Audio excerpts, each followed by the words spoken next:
Welcome. I'm Leslie Canham. I'm Mary Gavoni. I'm Linda Harvey. I'm Olivia Wan, and together we are the Compliance Divas. Welcome to the Compliance Divas podcast. I'm Mary Gavoni, and I'll be the moderator for this episode on the new CDC ventilation guidelines for buildings. The Compliance Divas bring clarity and simplicity to regulatory compliance by navigating the regulatory world to keep you on course. You can subscribe to the Compliance Divas podcast through your favorite podcast channel or on our website, thecompliancedivas.com. The resources that we mention during this episode will be included in the show notes on your podcast app and also on our website, thecompliancedivas.com. You may submit questions at any time to support@thecompliancedivas.com, and we will answer those questions via email. So not only did the CDC update their interim infection control guidelines for healthcare workers on May 8th, on May 11th, they published updated guidance on ventilation in buildings. And this is interrelated with the infection control guidelines, as many of our listeners will remember that during the pandemic, especially the height of the pandemic, we had all kinds of recommendations for the number of air exchanges we should have in our facilities and that we should have air purification and any number of things. And so those now are still in the guidelines for healthcare providers or healthcare professionals, but they also have been included in a separate set of guidelines just on ventilation. So there's a lot of information here. Again, we will have all these resources in the show notes and on our website. But what we're going to do is give you sort of a summary version of what these are and hope that it spurs our listeners to want to just double check. The bottom line here is that we don't want to get rid of the good ventilation that we had during the pandemic because the aerosols and COVID haven't gone away. So Linda, how does the CDC actually define ventilation? And can you talk about what an air exchange is in a building and what's the recommendation for that? Sure, Mary. When I think about ventilation, I maybe just have a little chuckle because I think the only time we typically think about ventilation is when we're too hot or too cold and we want to go mess with the thermostat and fix it, which is not always easy in an office because everybody's personal thermostat's different. Or perhaps we think of ventilation when someone in the break room burns the popcorn. But there's a much more serious aspect to ventilation, and that's just the air that we breathe, and the quality of the air just has so much impact on our total body health. And we know that from the realm of secondhand smoke over the years and many other things and pollutants. So essentially, the CDC website does talk about the definition of ventilation, and this term can mean different things to different people. And I'll give you three aspects of what the CDC includes on their website. So really, I think this will resonate with our listeners. First, it's considered indoor air movement and the dilution of viral particles through mechanical or non-mechanical means. And so non-mechanical means those are natural sources. Can we open the windows, which we know is not typically the case in a dental setting. We might do that at home or other locations. Mechanical is the ventilation systems that we have, the air ducts and units and so forth. Ventilation is also the filtration through the heating, central heating lights and central ventilation and the air conditioning known as the HVAC system, or in-room air cleaners, whether it's a portable or permanently mounted. And I'll make a couple of comments about the air purifiers in just a minute. And third, the CDC lists air treatment with ultraviolet germicidal radiation, the UVGI systems that offices have installed and some buildings have in place. So those are all the kind of different ways that we can look at the term ventilation. And then it brings us to the question, well, how much ventilation is enough? And I'll chuckle again, Mary, because, okay, how much do we need to breathe? How much air do we need, right? But seriously, how much ventilation is enough to have safe air in the environment that we're breathing? So when we think about the aerosol generated procedures in a dental setting, what's a safe ventilation for us so that we're not inhaling the aerosols that might still be suspended in a treatment room after the patient has walked out and now we're ready to come back in and clean and disinfect for the next patient? So the CDC recommends that we shoot for having 5 air exchanges per hour. And I want to mention to our listeners that air exchanges per hour is oftentimes abbreviated ACH, air exchanges per hour. So we want, if possible, you want to have 5 or more per hour of clean air to help reduce the number of germs in any given setting or office or operatory, wherever you are, and even in our homes. So this can be achieved through some combination, again, of central ventilation system, natural ventilation, or additional devices that can help provide that equivalent of those air exchanges per hour to the existing ventilation system. So let's just talk about portable devices for a minute. We know that the majority of dental practices purchased some type of air purification device during the peak of the pandemic, whether they actually bought a medical grade quality device or whether they got something from an office supply center or online, but wherever it was, we know offices bought something. And I find that more times over, not everybody understood where that needs to be placed in an operatory. And frequently it gets placed on the side on one of the counters because they're not too tall. Sometimes they can sit on the counter based on where the outlets are, which is totally logical because that's the convenient place where you're going to plug it in. However, that's not the best place to help with the ventilation and air purification in an operatory, for example. You really want to have that air purification device down near the foot of the chair, so that way it's drawing away contamination and it's not taking it over your head and neck, behind you where the device might be sitting on a countertop, and it's not heading out to the hallways. That it's going down in that direction. And that's not where usually an outlet exists. So oftentimes I will tell offices to look at the outlet that's underneath the junction box at their chair. Is that an opportunity they can use for that? So then another thing that offices can do is just talk to their HVAC company that comes in every year to do the maintenance. And I know we're going to talk about different levels of certification and take this further, in a conversation in a minute, but just talking to your current HVAC system company, finding out just some basics about your own system. How old is the system? Can it be retrofitted to have a HEPA filter or UVC? Or do you already have that on your system because it's a new system? And Mary, I'll share one quick story here and then I'll turn the mic over to you. I have a client that's in an older building, and I've used this example several times in the past. The building is probably about 50 years old. They are the only dental practice in this building. There's insurance companies, real estate companies, and so forth. And come to find out in talking to their HVAC specialist, the air conditioning unit is old, and their MERV rating was only 8. So I'll come back and explain MERV rating in just a moment. But they had no air purification devices. So they really didn't have a good system for maintaining clean air. And I'll go into the MERV later, Mary, but I want to turn the mic over to you so we can keep flowing because I think there's a lot of good information to talk about. Thanks, Linda. And you're so right. The air purification devices that a lot of practices purchased and installed, either correctly or not correctly in their treatment rooms, are great things to have whether there is COVID in the air or not, because there's other respiratory diseases. We also have chemicals. Many of us remember the days of using a lot of methyl methacrylate and eugenol and other compounds that create lots of odors in the office, and you walk in like, oh yeah, it's that dental office smell. So if we're breathing that in all day, that may not be good necessarily for our health, but it's not exactly welcoming to patients either. So these actually serve a dual purpose. So Olivia, in the new guidelines from the CDC, they talk a lot about important considerations for improving ventilation in the facility. Can you elaborate on those for us? Well, one, Mary, the point is made, first, do no harm.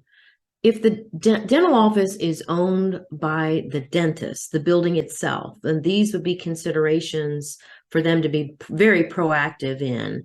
But let's say the dentist is leasing space from a building owner.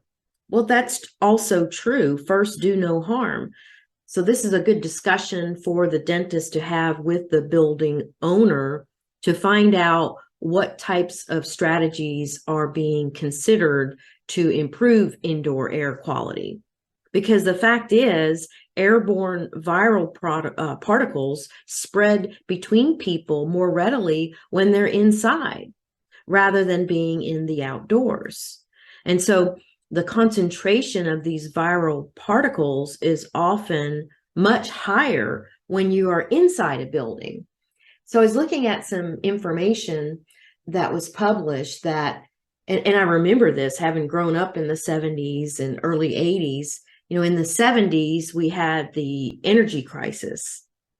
And by the time the 80s rolled around, buildings were being constructed with a much tighter seal. And so although that was saving money on air conditioning and heat, it was actually contributing to a decreased quality of air that we were inhaling. I mean, I can remember as a kid helping my grandmother tape plastic on the windows so that there was no draft. When in reality, it's healthier to have that outdoor air circulating into the building. And we could remember during the COVID pandemic that was actually something that was brought up in the guidelines, how if it was possible to have a window that was open. Well, that's not always possible. And so in the effort to increase the quality of the ventilation, we may be looking at system upgrades, upgrading the HVAC system or some other improvement that can increase the delivery of clean air and dilute potential contaminants. And I think you both pointed that out, Leslie, Mary, and Linda, on not only the airborne contaminants from people that you can get an infection from, but also from the chemicals. And so these are different types of mitigation strategies that could be employed for indoor environments, taking into consideration that there's different types of buildings. And so these are something that the building owner should carefully consider. And it does take a combined approach. As I mentioned, it may be that the dental office is just renting space. And so we really encourage them, if you're working with a building owner, maybe provide them the link for the Clean Air in Building Challenge, or even print off a copy to say, I thought this might be of something of interest to be published. So I think these are important things that we're going to talk about in improving air quality, especially in the near future. I'm so glad you brought up the idea of the issue of the buildings being more airtight and decreasing air quality. They actually, I believe it was the Environmental Protection Agency actually coined a term that they called sick building syndrome, because people were getting sick from the volatile organic compounds and other things that were in the air that didn't get ventilated out. So Leslie, let's continue this discussion with you. And can you give us some suggestions from these guidelines, what dental practices specifically can do to improve the cleanliness of their air? Well, Mary, the CDC gives us 4 very simple steps. They tell us to upgrade our HVAC filters. They tell us to inspect our HVAC systems, to use portable or built-in high-efficiency particulate air filters or filtration systems or air cleaners. And then we may even consider using UVGI or GUV. And I will talk about what each one of these acronyms means. So the first recommendation is what Olivia had alluded to, is you may have to upgrade your central HVAC, which means heating, ventilation, air conditioning filter efficiency to what's called minimum efficiency reporting value. Many of us heard the term MERV 13 during COVID. That was the recommended filter that we should have. And so the recommendation is to have at least a MERV 13 or better filter. And something that's, of course, compatible with your HVAC system. Increased filtration efficiency is especially helpful, again, when enhanced outdoor air delivery options are limited. Now, inspecting HVAC systems, I want to also point out, before I go into what that means, is that OSHA may ask for records about the HVAC systems. If the employer is also the owner of the building, they're going to want to see that that system has been kept up to date and maintained so that it is safe for employees. So inspecting the systems means ensuring ventilation systems operate properly and are up to date on maintenance, making sure that air filters are properly sized and within their recommended service life, inspecting filter housing and racks to assure appropriate filter fit and minimize the air that flows around instead of through the filter. And then the third recommendation was the HEPA filters. Now, HEPA stands for high efficiency particulate air. So this is a system that it can also be called an air cleaner or an air purifier. Well, CDC recommends that we use HEPA systems to enhance air cleaning, especially in higher risk areas such as a medical office or areas that are frequently inhabited by people with a higher likelihood of having COVID-19 and or at increased risk of getting COVID-19. So we may not be in an area where there's high transmission, but we certainly do sometimes have patients who are fragile or at risk or elderly or have other underlying conditions that would make them be a poor candidate to be infected with COVID-19. And, when you have dental practices that have in-room air cleaners that use filters that are less efficient than HEPA filters, they should actually be clearly labeled as non-HEPA units. So if you have air filters or air purifiers or air cleaners, you may want to look and see if they're actually HEPA filtration systems or non-HEPA units. Some air cleaners or air purifiers use technology other than filtration. And so that brings me to another area that I'd like to talk about, which is called UVGI, which stands for ultraviolet germicide irradiation. And some medical facilities and even some dental facilities has used that as supplemental treatment to inactivate airborne viruses such as SARS-CoV-2. UVGI can be effective in many spaces. It is especially useful as an added layer of protection to reduce infectious particles in indoor spaces that host large gatherings or where the risk of disease transmission is high. It's also helpful when options for increasing room ventilation and filtration beyond code requirements are limited. So this is something that may be a consideration for dental practices. I think the first three are probably easier to upgrade your air conditioning ventilation system to the MERV 13 or better, inspect regularly your HVAC system, and use portable HEPA filters. And in addition to what we talked about with reducing viruses, viral transfer, and improving indoor air quality, and reducing dental office odors, as we sometimes know them, it's also important to recognize that we can reduce allergens that may be in the air. And that's always healthier for dental team members who work in the premises ongoing regularly, as well as patients who are just there for a short period of time. Mary? Thanks, Leslie. That's such great information. And I just wanted to make one sort of important point here, that what we've been discussing are mitigation strategies to help control the spread of airborne infectious diseases. But no matter how good those are, they don't take the place of personal protective equipment. So we still have to be very well aware of what the PPE guidelines are and what the possibility is that you have a high number of either COVID-19 or other respiratory viruses in your area. So I'd like to now just have, again, our round robin kind of discussion and talk about some particular tips for dental practices beyond the HVAC system. What else do we need to know? And Leslie, we're going to start with you. Well, I'd like to go back to that HVAC system before we leave that all together and remind our listeners that Consulting with a professional that's experienced with the proper selection and implementation and commissioning of HVAC systems and improvements is strongly encouraged by CDC. So for the do-it-yourselfers, you may not be doing yourself a favor if you're missing very important parts of installation of either filters or upgrade or maintenance of your system. So it's important to contact a professional who has the experience and not try to go it alone. Great, Leslie. Linda, what about the settings for your HVAC system? Should we use the energy control settings, or how should we have them set? What's the recommendation?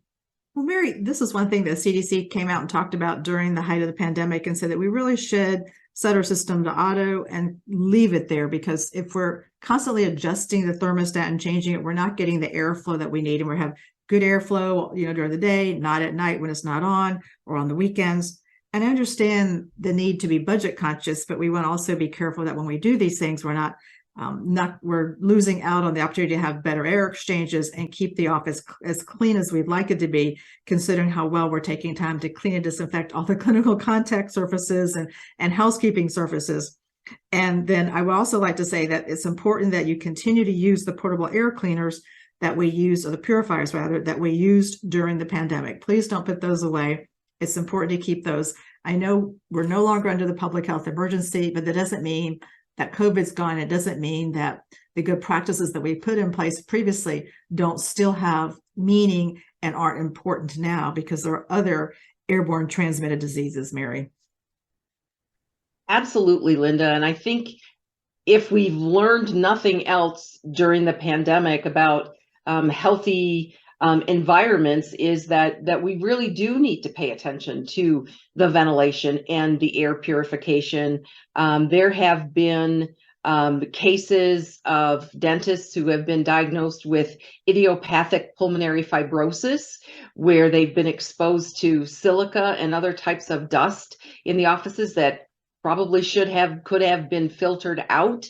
And so I think that going forward, because the pandemic just really put everything under a microscope, I think going forward, we are going to have healthier environments in the dental office, from screening out patients with the respiratory diseases and telling them not to come in when they're sick, and filtering the air, keeping our HVAC system up to date.